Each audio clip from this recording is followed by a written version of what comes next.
બાળકો, લગભગ આ ચેપ્ટરનો છેલ્લો વિડીયો છે. વ્યસ્ત શ્રેણિક અથવા વ્યસ્ત સંપન્ન શ્રેણિક. બીજા દાખલા આપણે જોઈશું, પરંતુ સૌથી પહેલાં આપણે એ જોઈએ કે વ્યસ્ત શ્રેણિક કોને કહેવાય, એટલે કે વ્યસ્ત સંપન્ન શ્રેણિક કોને કહેવાય. ધારો કે n કક્ષાવાળો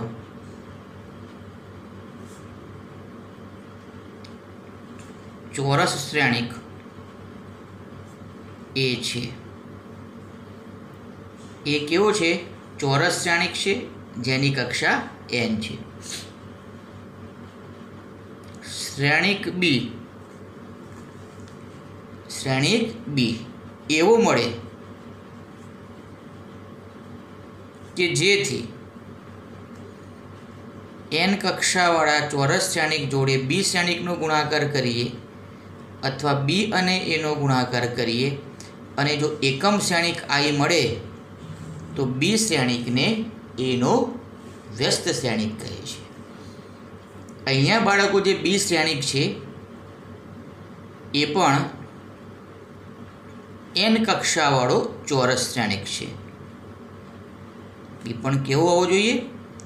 n કક્ષાવાળો ચોરસ શ્રેણિક હોવો જોઈએ. એટલે કે જેટલી કક્ષા એની હોય તેટલી જ કક્ષા બીની હોવી જોઈએ.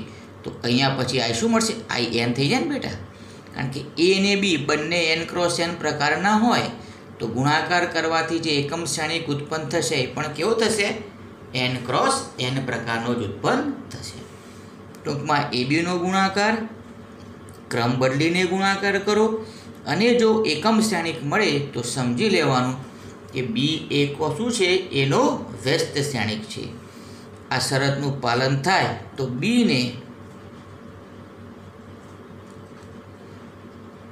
એનો વ્યસ્ત શ્રેણિક કહે છે. ટૂંકમાં ગુણાકાર કરવાનો અને ક્રમ બદલીને ગુણાકાર કરવાનો, બંને જો એકમ શ્રેણિક મળે તો બીને એનો વ્યસ્ત શ્રેણિક કહે છે. એના વ્યસ્ત શ્રેણિકને એ ઇન્વર્સ વડે દર્શાવાય છે. આ શું છે? એના વ્યસ્ત શ્રેણિકની સંજ્ઞા છે. વ્યાખ્યા પ્રમાણે બી એ એનો વ્યસ્ત શ્રેણિક છે. એનો મતલબ એવો થયો કે બી બરાબર શું થયું? એ ઇન્વર્સ થયું. તો આમાં જે બી છે બાળકો, ત્યાં હું એ ઇન્વર્સ મૂકી દઉં. બીની જગ્યાએ હું એ ઇન્વર્સ મૂકી દઉં તો બહુ જ અગત્યનું પરિણામ છે, જે પહેલાં પણ બાળકો મેં તમને સમજાવેલું છે. ક્લિયર બાળકો? તો વ્યસ્ત શ્રેણિક કોને કહેવાય તમને ખબર પડી. લખી લો બેટા. ક્લિયર? હવે આગળ ટોપિક બાળકો, જેટલી થિયરી બેટા તમે સ્ટ્રોંગ કરશો એટલી તમને બહુ મજા આવશે. જેટલી તમે થિયરી સ્ટ્રોંગ કરશો એટલી તમને બહુ મજા આવશે. હવે બાળકો, આપણે અગત્યનું પરિણામ ભણી ગયેલા છીએ. ચોરસ શ્રેણિક એ માટે A into adjoint A equals to adjoint A into A equals to નિશ્ચાયક એ ઇન્ટુ આઈ. આ અગત્યનું પરિણામ બાળકો આપણે ભણી ગયેલા છે. પછી લાસ્ટ ટાઈમ બાળકો મેં એવું પણ તમને સમજાવેલું હશે કે જો શ્રેણિક સામાન્ય શ્રેણિક હશે તો નિશ્ચાયક એનું મૂલ્ય શૂન્ય નહીં થાય. તો જો શ્રેણિક એ સામાન્ય શ્રેણિક હોય તો સામાન્ય શ્રેણિકની વ્યાખ્યા પ્રમાણે નિશ્ચાયક એનું મૂલ્ય શૂન્ય નહીં થાય. હવે નિશ્ચાયક એ વડે પરિણામ એકને ભાગતા, કારણ કે કોઈ પણ સંખ્યા વડે અથવા કોઈ પણ અજ્ઞાત વડે જ્યારે ભાગવાની વાત આવે ત્યારે શૂન્ય હોવો જોઈએ નહીં. મેં અહીંયા એવું ધાર્યું છે કે એ સામાન્ય શ્રેણિક છે, માટે એનો નિશ્ચાયક શૂન્ય નથી, માટે હું નિશ્ચાયક એ વડે અહીંયા ભાગી શકું. તો બધાને હું નિશ્ચાયક એ વડે બાળકો ભાગું છું. બધાને હું નિશ્ચાયક એ વડે ભાગું છું. ક્લિયર? કારણ કે અહીંયા નિશ્ચાયકે ઉડી જવાના છે. ક્લિયર?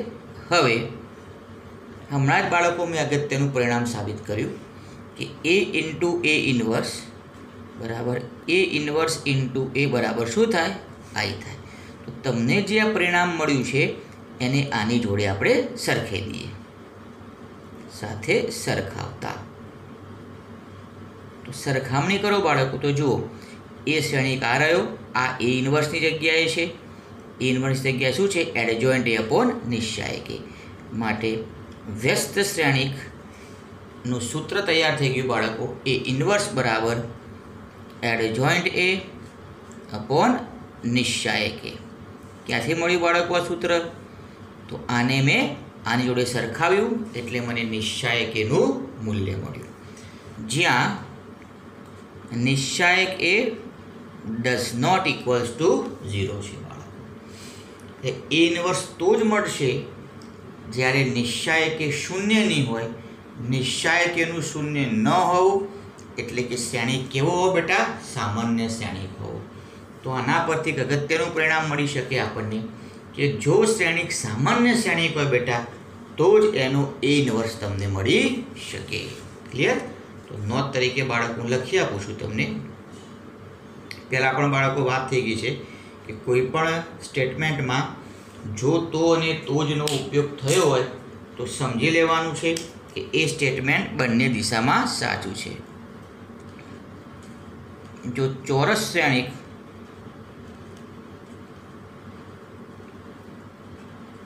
એ સામાન્ય શ્રેણિક હોય તો અને તો જ શ્રેણિક એનો વ્યસ્ત શ્રેણિક એ ઇન્વર્સ મળે. ક્લિયર બાળકો? અહીંયા મેં જો તો અને તોજનો ઉપયોગ કર્યો છે બાળકો. એનો મતલબ આ થયું ડબલ ઇમ્પ્લિકેશન, દ્વિપ્રેરણ. કોઈ પણ વિધાન દ્વિપ્રેરણ હોય તો એ બંને દિશામાં સાચું હોય છે. એટલે કે જો શ્રેણિક સામાન્ય શ્રેણિક હોય તો જ એનો વ્યસ્ત શ્રેણિક મળે, અને જો વ્યસ્ત શ્રેણિક મળે તો શ્રેણિક કેવો હોય છે? સામાન્ય શ્રેણિક હોય છે. ક્લિયર બાળકો? બધાને ખ્યાલ આવે છે? હવે એકાદ બે દાખલા લઈ લઈએ બાળકો, સમજો.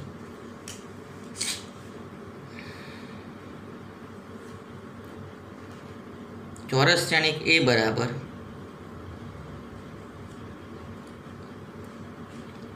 તો એ ઇન્વર્સ શોધો બાળકો. એ ઇન્વર્સ શોધવાની પહેલી મેથડ, જેને રો એસિલોન મેથડ કીધી હતી મેં, યાદ છે ને?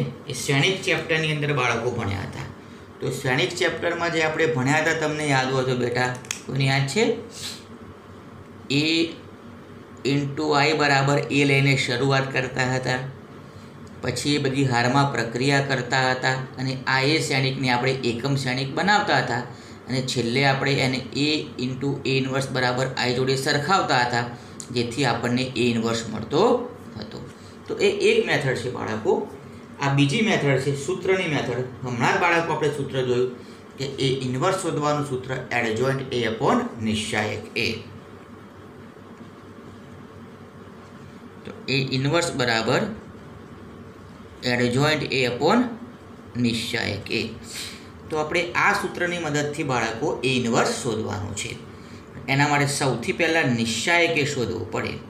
જો નિશ્ચાયક એનું મૂલ્ય શૂન્ય ન આવે તો જ એ ઇન્વર્સ મળે. તો સૌથી પહેલાં બાળકો આપણે નિશ્ચાયક એ શોધીશું. કોઈ પણ શ્રેણિકનો નિશ્ચાયક તે મળે સભ્યો જે તે પરિસ્થિતિમાં રાખવાના, શ્રેણિકની જગ્યાએ નિશ્ચાયક કરી દેવાનો. ક્લિયર?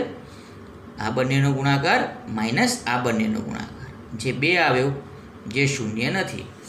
તો નિશ્ચાયક એનું મૂલ્ય શૂન્ય નથી, એનો મતલબ એવો થયો શ્રેણિક એ કેવો છે? સામાન્ય શ્રેણિક છે.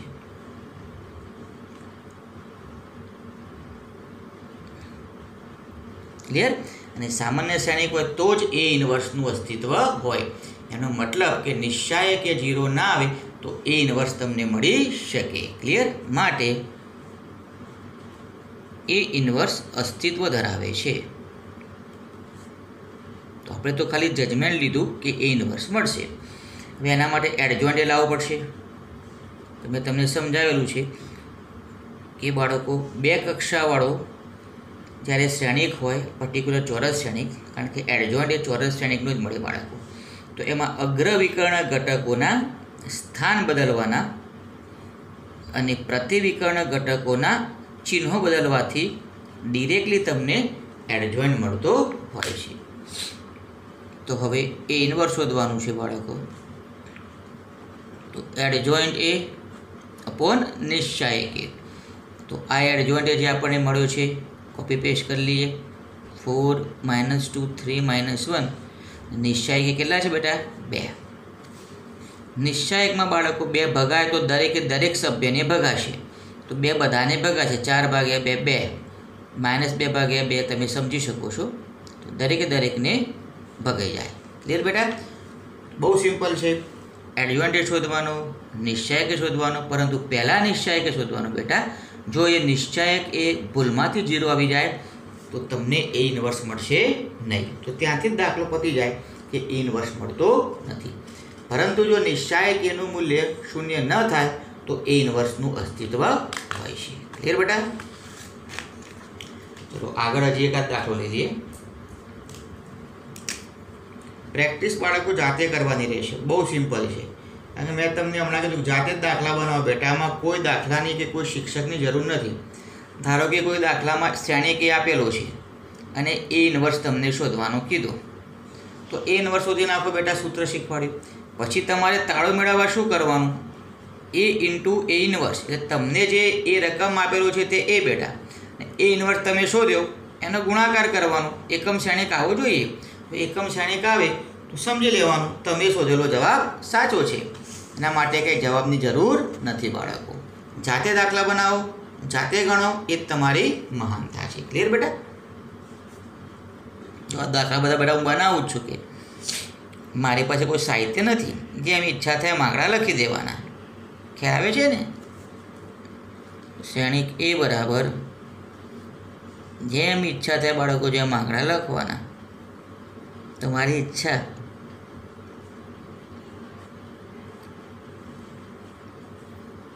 તો એ ઇન્વર્સ શોધો.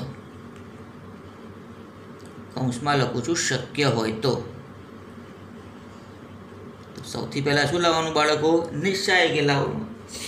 નિશ્ચાયક 0 ન હોય તો જ તમારે એ ઇન્વર્સ શોધવા તરફ આગળ જવાનું છે. તો સૌથી પહેલાં બાળકો નિશ્ચાયક શોધીશું. સભ્યોને જૈસે તે રાખીશું. શ્રેણિકની જગ્યાએ બેટા નિશ્ચાયક શોધવાનું. હું તમને બેટા રસ્તો બતાવું છું. ક્લિયર? પ્રથમ હારની મદદથી વિસ્તરણ કરું છું. પ્રથમ હારની મદદથી વિસ્તરણ કરું છું. હાર સ્તંભ બેટા 5 × 5 - 14 + 2 હાર સ્તંભ. ક્લિયર? ખ્યાલ આવે છે ને બાળકો? દરેકને ખ્યાલ આવે છે. તો એનો કંઈક તો જવાબ મળશે. તે જવાબ તમારે લાવવાનો છે કે ડઝ નોટ ઇક્વલ્સ ટુ 0 આવશે. એનો મતલબ એવો થયો કે એ ઇન્વર્સ મળે. નિશ્ચાયક એનું મૂલ્ય બાળકો 0 ન હોય તો જ એ ઇન્વર્સ મળે. હવે તમારે બેટા શું લાવવાનું? એડજોઇન્ટ લાવવાનું. 3x3 પ્રકારના શ્રેણિક માટે એડજોઇન્ટ કેવી રીતે મળે? દરેકે દરેક ઘટકના તમારે શું બેટા લાવવાના? સહઅવયવ શોધવાના. યાદ છે ને? તો હું તમને બાળકો ખાલી રસ્તો બતાવું છું. કામ તમારે કરવાનું બહુ સિમ્પલ છે. જેટલી તમે જાતે પ્રેક્ટિસ કરશો એટલું આ ચેપ્ટર તમને સરળ લાગશે. તો દરેકે દરેક ઘટકના સહઅવયવ શોધવાના. ક્લિયર બેટા? કે તે મળે ખ્યાલ છે ને? ધારો કે 1 1 એટલે કે -2નો સહઅવયવ એટલે -1/i+j ગુણ્યા એનો નિશ્ચાયક. તો 9 સભ્યોના બાળકો તમારે સહઅવયવ શોધવાના. ક્લિયર? અને પછી આનો પરિવર્ત કરવાથી શું મળતું હોય છે? એડજોઇન્ટ મળતું હોય છે. પણ હું ડિરેક્ટલી બાળકો પરિવર્ત કરી નાખું છું. આ ત્રણેય સહઅવયવો હારના છે અને સીધા જ બેટા સ્તંભમાં મૂકી દઈશ. જો 11, 12, 13 11નું સ્થાન, આ 12નું સ્થાન, આ 13મું સ્થાન. એટલે એકચ્યુઅલી મેં હારના સઅવયવો શોધ્યા, પણ એને મૂકી દઈશું સ્તંભમાં, એટલે સીધો જ તમને બાળકો એડજોઇન્ટ મળી જાય. આ 9 સઅવયવો બેટા તમારે શોધવાના છે. ક્લિયર? આ તમને શોધ્યા પછી જે પણ આંકડા મળે તમારે અહીંયા મૂકી દેવાના. ક્લિયર? તમારે કામ કરવાનું છે. પછી તમારે સૂત્ર મૂકવાનું બેટા કે એ ઇન્વર્સ બરાબર એડજોઇન્ટ એ અપોન નિશ્ચાય કે. આ એડજોઇન્ટ જે મળ્યો અહીંયા મૂકી દેવાનો તમારે. આ જે એડજોઇન્ટ મળ્યો અહીંયાથી જે પણ આંકડા મળે તમારે અહીંયા મૂકી દેવાના, ભાગ્યા નિશ્ચાય કે અહીંયા જે આંકડો મળ્યો મૂકી દેવાનો, અને પછી 9 સભ્યોને ભાગી નાખવાના. તમને શું મળશે? એ ઇન્વર્સ મળશે. એ ઇન્વર્સ કેટલો મળશે મને ખબર નથી બેટા, આંકડા ગમે તેમ મગજમાં હવે એમ લખેલા છે, મેં તમને કીધું એમ એ ઇન્વર્સ શોધવાનો. શોધ્યા પછી તમારે જાતે તાળો મેળવવાનો બેટા. રકમમાં આપેલો શ્રેણિક એ અને તમે શોધેલો એ ઇન્વર્સ બંનેનો ગુણાકાર કરવાનો. જો એકમ શ્રેણિક કાંઈ મળતો હોય તો સમજી લેવાનું બેટા તમે શોધેલો એ ઇન્વર્સ શ્રેણિક સાચો છે. ક્લિયર? જાતે ગણજો. બુકમાં સમશે બાળકો, પ્રેક્ટિસ જાતે કરજો. જેટલું તમે ગણશો એટલું તમને વધારે મજા આવશે. ક્લિયર? વિડીયો જોતા રહો બાળકો, સબસ્ક્રાઈબ કરતા રહો, એટલે નવા વિડીયો શું અપલોડ કરું તમને મળતા રહે. હવે આવનાર 1-2 દિવસમાં બેટા હું પાછો એક શ્રેણિક તમે તૈયાર કરી નાખો, નિશ્ચાયકને શ્રેણિક. એટલે JEEનું 1-2 લેક્ચર મૂકવાનો છું, તો જે બાળકોને JEE કરવાનું હોય બાળકો જોઈ લેશે. હવે શ્રેણિકના ઉપયોગો, કે આપણે આ શ્રેણિક ભણ્યા તેનો ઉપયોગ શું. બાળકો જ્યારે તમે એન્જિનિયરિંગમાં જશો ત્યારે મેટ્રિક્સ એનાલિસિસ મેથડ આવશે, જેમાં શ્રેણિકનો બહુ બધો ઉપયોગ છે. હાલ તમારા સિલેબસમાં એક જ ઉપયોગ છે. એ ઉપયોગ છે કે શ્રેણિકની મદદથી સુરેખ સમીકરણોનો ઉકેલ મળી શકે. શ્રેણિકની મદદથી સુરેખ સમીકરણનો ઉકેલ મળી શકે, પહેલો ઉપયોગ. તો કઈ રીતે બાળકો શ્રેણિકની મદદથી સુરેખ સમીકરણનો ઉકેલ મળતો હોય છે તે આપણે એમાં જોઈશું. તો ધારો કે 3 ત્રિચલ સુરેખ સમીકરણો. તો બાળકો પહેલું સમીકરણ,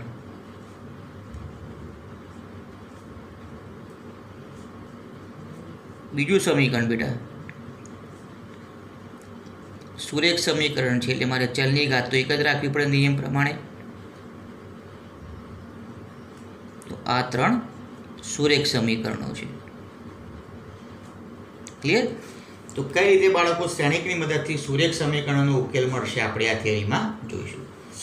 તો આપેલ સમીકરણોને શ્રેણિક સ્વરૂપે લખતા.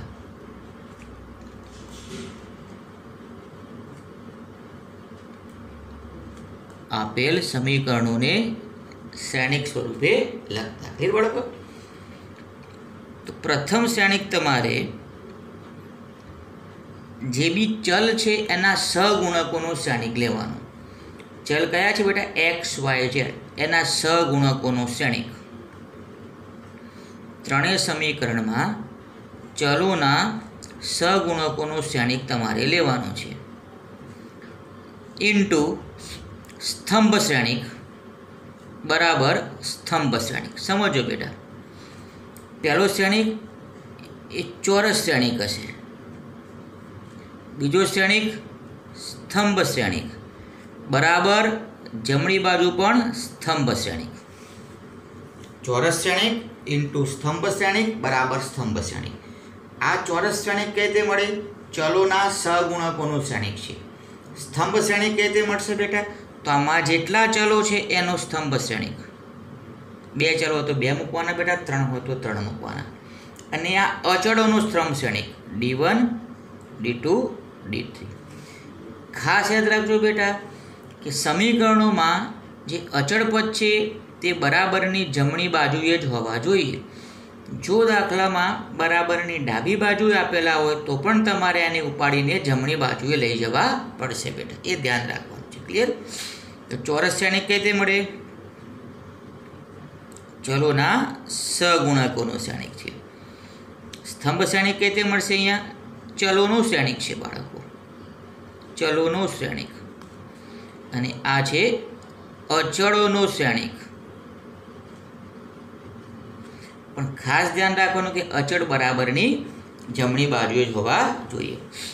આ જે શ્રેણિક છે બેટા એને મેં કેપિટલ એ ધાર્યો, આ સ્તંભ શ્રેણિકને મેં કેપિટલ એક્સ ધાર્યો, અને આ શ્રેણિકને બેટા મેં બી શ્રેણિક ધાર્યો. અહીંયા લખી શકું માટે એ ઇન્ટુ એક્સ બરાબર શું છે? બી છે. ક્લિયર? આ શ્રેણિક મેં એ ધાર્યો, આ શ્રેણિક મેં એક્સ ધાર્યો, બરાબરના બરાબર આ શ્રેણિકને મેં બી ધાર્યો. તો બેટા એ શ્રેણિક કેવો છે? ચલોના સહગુણકોનો. બી શ્રેણિક કેવો છે? ચલોનો સ્તંભ શ્રેણિક. સોરી, એક્સ શ્રેણિક કેવો છે? ચલોનો સ્તંભ શ્રેણિક. બી શ્રેણિક કેવો છે? અચળોનો સ્તંભ શ્રેણિક. ક્લિયર? તો એ એક્સ બરાબર શું થયું બેટા? બી. હવે જરા સમજો, ધ્યાન આપજો બેટા. જો એ ઇન્વર્સનું અસ્તિત્વ હોય તો બાળકો, એ ઇન્વર્સનું અસ્તિત્વ ક્યારે હોય? કે જ્યારે નિશ્ચાયક એનું મૂલ્ય શૂન્ય ન હોય. નિશ્ચાયક એનું મૂલ્ય શૂન્ય ન હોવાનું મતલબ સામાન્ય શ્રેણિક હોવું. એટલે કે એ સામાન્ય શ્રેણિક હોય તો. ક્લિયર? એ કેવો શ્રેણિક હોય બેટા? સામાન્ય શ્રેણિક હોય તો. તો એ ઇન્વર્સનું અસ્તિત્વ હતી બેટા, પરિણામ એકને એ ઇન્વર્સ વડે ગુણું છું. પરિણામ એકને એ ઇન્વર્સ વડે મેં ગુણ્યા. બાળકો એ ઇન્વર્સ ઇન્ટુ એ શું થાય? આ થાય ને. એકચ્યુઅલમાં બેટા આ એ ઇન્ટુ એક્સ છે, પરંતુ ગુણાકારની ક્રિયામાં શ્રેણિકમાં ક્રમમાં જૂથના નિયમનું પાલન થાય છે બેટા. યાદ છે ને? ક્રમના નિયમનું પાલન થતું નથી, પરંતુ જૂથના નિયમનું પાલન થાય છે. એટલે મેં શું કર્યું? જૂથ બદલ્યું બેટા. એકચ્યુઅલમાં આ જે એક્સ હતો એ એની જોડે ગુણાકારમાં હતો, પરંતુ જૂથ બદલ્યું, કારણ કે જૂથના નિયમનું ગુણાકારની ક્રિયામાં શ્રેણિકમાં પાલન થાય છે. હવે આ તો થવાના આઈ, આજે જ ચલાવી બેટા. ક્લિયર? અને આ ઇન્ટુ એક્સ શું થાય? એક્સ શ્રેણિક થાય. જેમ વાસ્તવિક સંખ્યામાં એક વડે ગુણવાથી ફરક નથી પડતો, તેમ બેટા શ્રેણિકમાં એકમ શ્રેણિક આઈ વડે ગુણવાથી ફરક પડતો નથી. તો બીજું પરિણામ બહુ જ અગત્યનું છે. આની મદદથી આપણે સમીકરણોનો ઉકેલ શોધવાનો છે. ક્લિયર? રિપીટ કરું બેટા. એક્સ શું છે? તો ચલોનો સ્તંભ શ્રેણિક છે. બી શું છે? અચળોનો સ્તંભ શ્રેણિક છે. એ શું છે? ચલોના સહગુણકોનો ચોરસ શ્રેણિક છે. ક્લિયર? સમીકરણોનો ઉકેલ ક્યારે મળશે? જ્યારે એ ઇન્વર્સનું અસ્તિત્વ હશે, કારણ કે એ ઇન્વર્સ વડે ગુણવાથી તમને આ પરિણામ મળ્યું છે. એ ઇન્વર્સ ક્યારે મળશે? જ્યારે એ સામાન્ય શ્રેણિક હશે. બધી કડીઓ જોડાયેલી છે બેટા. એ સામાન્ય શ્રેણિક ક્યારે થશે? નિશ્ચાયક એનું મૂલ્ય શૂન્ય નહીં હોય ત્યારે. તો સરળતાથી કહી શકીએ, દુખતી નસ બાળકો આ છે, સામાન્ય શ્રેણિક હશે તો જ ઉકેલ મળશે. એટલે કે નિશ્ચાયક A does not equals to 0 હોય તો જ ઉકેલ મળે. નિશ્ચાયક A does not equals to 0 હોય બાળકો તો સમીકરણોનો ઉકેલ શ્રેણિકની મદદથી મળે. લખ બેટા. હવે આના પર એક બેટા સમ આપણે જોઈ લઈએ, દાખલો જોઈ લઈએ. ક્લિયર? સમજો.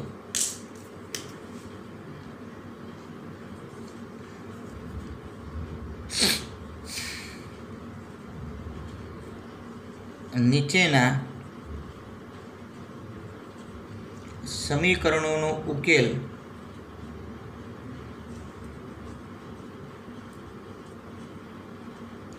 શ્રેણિકની મદદથી શોધો.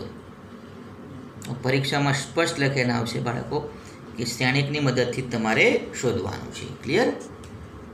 પછી અમુક બાળકો શું કરે કે લખ્યો શ્રેણિકની મદદ પણ લોપ કરી નાખે, માર્ક્સ ના મળે બાળકો બોર્ડમાં. MCQમાં ચાલે, તમને કે બાળકો એ પ્રમાણે તમારે કરવું પડે. તમારું કે મારું અહીંયા કશું ચાલવાનું નથી. हाँ, તમે ताळो मेळववा माटे नॉर्मल मेथडનો उपयोग કરી શકો છો, લોપની રીતનો ઉપયોગ કરી શકો છો, પણ અહીંયા સ્પષ્ટીકરણ છે બેટા શ્રેણિકની મદદથી જ આપણે ગણવાનું છે, એટલે શ્રેણિકની મદદથી જ બેટા આગળ જવું પડશે. ક્લિયર? તો સૌ પ્રથમ આપણે આ શ્રેણિકને શું કરવાનું બેટા? અચળ પદને ક્યાં લઈ જવાના? પહેલી બાર લઈ જવાના. ક્લિયર? ઓકે. તો માની લો બેટા આપણે આમાં લઈ ગયા. તો સૌથી પહેલાં આપેલ સમીકરણોને શ્રેણિક સ્વરૂપે લખતા. શ્રેણિક સ્વરૂપે લખતા. તો સૌથી પહેલાં ચોરસ શ્રેણિક આવશે કોનું? ચલોના સહગુણકોનું. બે જ સમીકરણ છે બેટા, ચલ બે જ છે એક્સ અને વાય, એના સહગુણકો. પછી સ્તંભ શ્રેણિક આવે કોનો? ચલોનો, ચલો બે જ છે બરાબર. અચળ પદનો સમ શ્રેણિક, અચળ પદ સમજવાનું કે જમણી બાજુ છે, પછી જ અહીંયા શ્રેણિક લખવાનું 3 અને 1. ક્લિયર? હવે પહેલું શ્રેણિક બેટા યાદ કરો, થિયરીમાં મેં એ બરાબર ધાર્યો હતો, તો અહીંયા પણ એ જ પ્રમાણે જવાનું છે.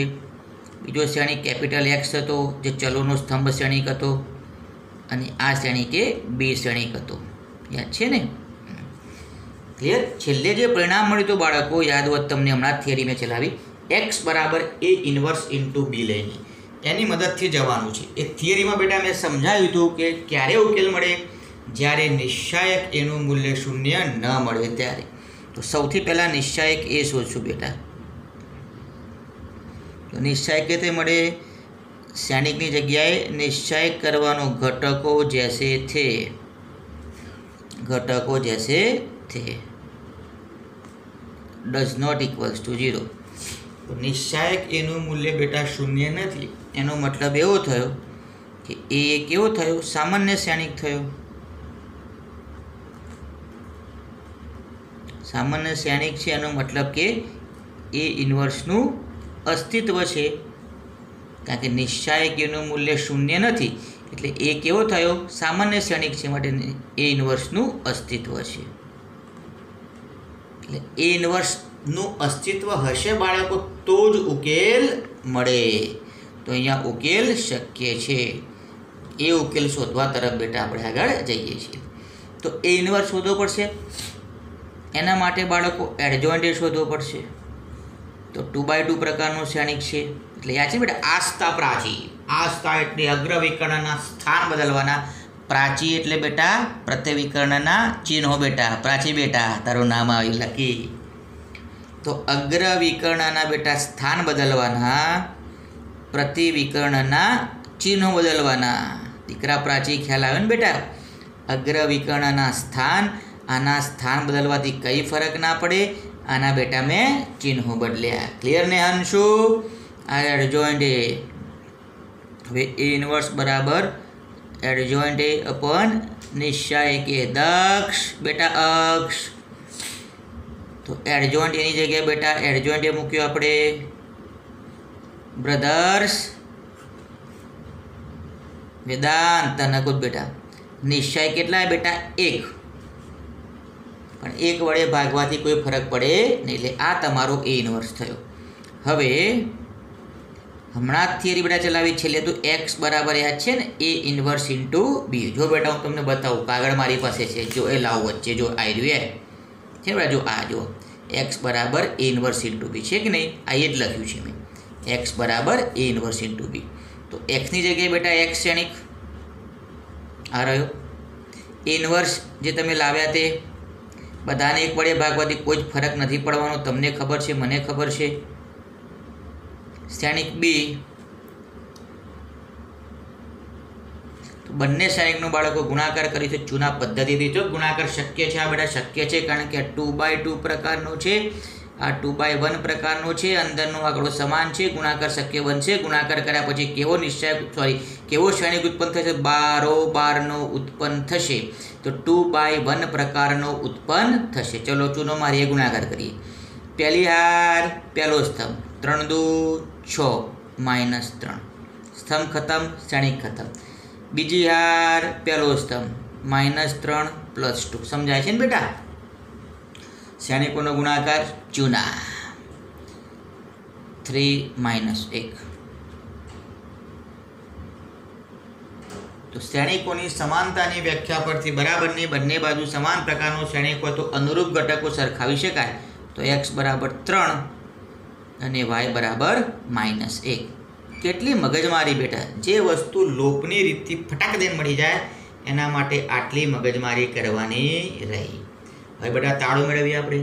હંમેશા જે ઉકેલ હોય એ સમીકરણનું સમાધાન કરે તો x બરાબર 3 ને y બરાબર -1 આમાં મૂકી જવો. જો x બરાબર 3, y બરાબર બેટા -1 તમે મૂકી જુઓ તો 3 દુ 6, -3 -3 0 એ પણ મૂકી જુઓ.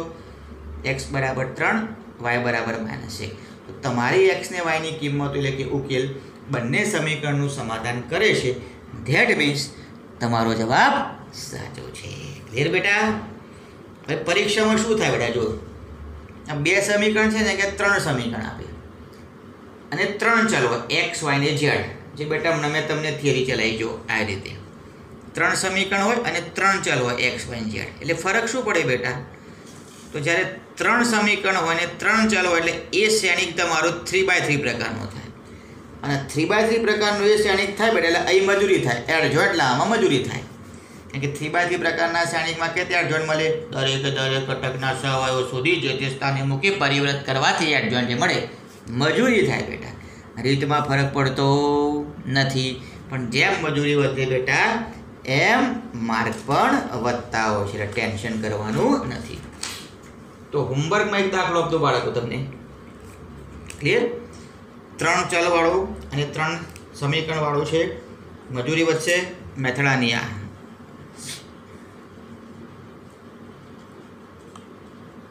સમીકરણો ડરતા નહીં, ગભરાતા નહીં. 17Z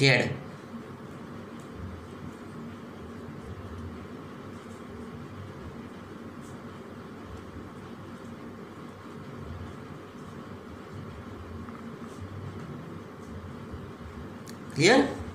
તમે થોડો વાર રસ્તો આપજો બેટા. જો સૌથી પહેલાં શ્રેણિક એ કેવું લેવાનું? ચલોના સહગુણકોનું ચોરસ શ્રેણિક. XYZ ના સહગુણકો બેટા. XYZ ના સહગુણકો લીધા.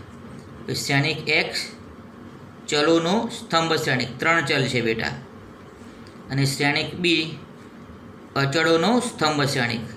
જો બેટા અચળ હંમેશા જમણી બાજુ લેવાની એટલે -3 +8 અને આ જમણી બાજુ જ છે બેટા. પછી પેલી કથા કરી એમણે ગાય દાખલા એમ બેટા જવાબ. જો સ્ટેપ લખું. પહેલું સ્ટેપ નિશ્ચય કે શોધવાનું. બીજું સ્ટેપ એડજોઇન્ટ એ શોધવાનું. ત્રીજું સ્ટેપ એ ઇન્વર્સ બરાબર એડજોઇન્ટ એ અપોન નિશ્ચય કે શોધવાનું. ચોથું સ્ટેપ x બરાબર a inverse into b. a inverse શોધેલો અહીંયા મૂકવાનો, b આપણી પાસે અહીંયા મૂકવાનું, x અહીંયા મૂકવાનું. આ બાજુ બે સાઈડનો ગુણાકાર કરવાનો, ચૂનો મારવાનો અને ઘટકો સરખાઈ દેશો જવાબ મળશે બેટા. પણ મજૂરી અહીંયા છે. અહીંયા 3x3 પ્રકારનો શ્રેણિક હોવાથી 9 સભ્યોના સહઅવયવો શોધવા પડશે. મૂકીને પરિવર્ત કરવાથી એડજોઇન્ટ મળશે. મજૂરી ત્યાં છે, પણ મજૂરી કરવામાં મારા બાળકો પાછા પડતા નથી. તો જાતે બાળકો ઉકેલ લાવજો. પણ સાહેબ જવાબ શું આવશે? અરે મારા દીકરા, કેટલી વાર કહું, x y z ની જે પણ કિંમતો મળે આ બધા સમીકરણમાં મૂકી જોવાની. 3 સમીકરણનું પાલન કરે તો સમજવાનું કે તમે લાવેલો જવાબ સાચો. આમાં ક્યાં ચોપડીની જરૂર છે બેટા? જાતે 3 ગમે તેમ સમીકરણ બનાવો, જાતે દાખલો ગણો, XYZ ની કિંમતો લાવો, જવાબ સાચો કે ખોટો ચેક કરવા માટે 3 સમીકરણોનું જો પાલન કરે તો જવાબ આપણો સાચો. ક્લિયર બેટા? સાહેબ દાખલા અરે શું આપો તમે? જાતે જ સાહેબ જોડે જાતે દાખલા બનાવો 10-15, જાતે ગણો, આખી રાત વચ્ચે કરો બેટા ઠંડકમાં મસ્ત. ઓકે બેટા, લખી નાખો. સમજો બહુ જ બાળકો. એક અગત્યનું પરિણામ લખું છું જેનો ઉપયોગ ગુજકેટ લેવલે પણ છે. તો AB ઇન્વર્સ, આનો મતલબ બેટા a ને b બંનેનો શ્રેણિકોનો ગુણાકાર કરવાનો, એનો વ્યસ્ત શ્રેણિક બરાબર b inverse into a inverse. બાળકો ઊંધું છે. આવો સેમ નિયમ બેટા મેં ટ્રાન્સપોઝમાં લખ્યો તો યાદ છે ને, પીછુવાળાનો ટ્રાન્સપોઝ ઇન્ટુ આગેવાળાનો ટ્રાન્સપોઝ. આ એ જ વસ્તુ છે. ઇન્વર્સ એટલે કે વ્યસ્ત શ્રેણિક છે.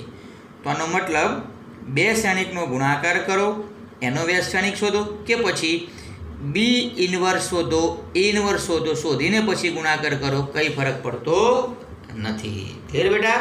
ઓકે, જોજો સુસંગત સમીકરણો કોને કહેવાય?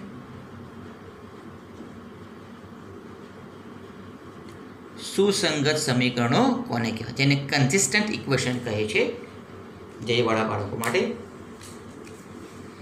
જો સમીકરણોનો ઉકેલ મળે પછી બાળકો ઉકેલ અનન્ય હોય તો પણ ચાલે, અથવા એકથી વધુ હોય તો પણ ચાલે. ઉકેલ મળવો જોઈએ બેટા. જો સમીકરણોનો ઉકેલ મળે, એ ચાહે અનન્ય હોય કે એકથી વધુ હોય, ઉકેલ મળે તો સમીકરણોને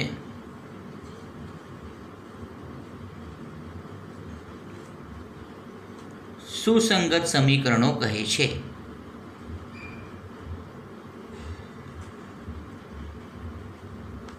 ક્લિયર બેટા? ઉકેલ મળવો જોઈએ. અને આગળ બાળકો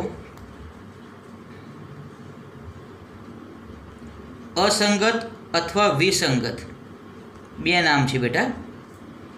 અસંગત બી કહેવાય છે, વિસંગત બી કહેવાય છે સમીકરણો. બેમાંથી ગમે તે એક નામનો બેટા ઉપયોગ થતો તમને જોવા મળશે, અસંગત અથવા વિસંગત. તો બેટાનું વિરોધાર્થી થયું, એટલે આમાં જે શરત હોય એના કરતાં વિરુદ્ધ શરત હોય, એટલે આમાં ઉકેલ મળે તો આમાં ઉકેલ ન મળે. શબ્દ પરથી ખ્યાલ આવે બેટા. જો સમીકરણોનો ઉકેલ ન મળે, એટલે કે ઉકેલ ખાલી ગણો હોય, તો સમીકરણોને અસંગત સમીકરણો કહે છે. ક્લિયર બેટા? તો વારંવાર પુનરાવર્તન કરજો બેટા. બધાને કહું છું ઉત્સવ, ઉજ્જવલ, મારી બધી દીકરીઓ. ક્લિયર? રૂબી, યશવી, પ્રાચી બેટા, ખુશી બેટા, બધી જ દીકરીઓ, જાનવી બેટા, બધા જ દીકરાઓ મહેનત કરજો બરોબર. મોદી સાહેબ, ક્લિયર? સ્વયં બરોબર મહેનત કરજો બેટા. પુનરાવર્તન કરતા જો કે તકલીફ હોય તો કોમેન્ટ કરજો, ફોન કરજો. જય શ્રી કૃષ્ણ.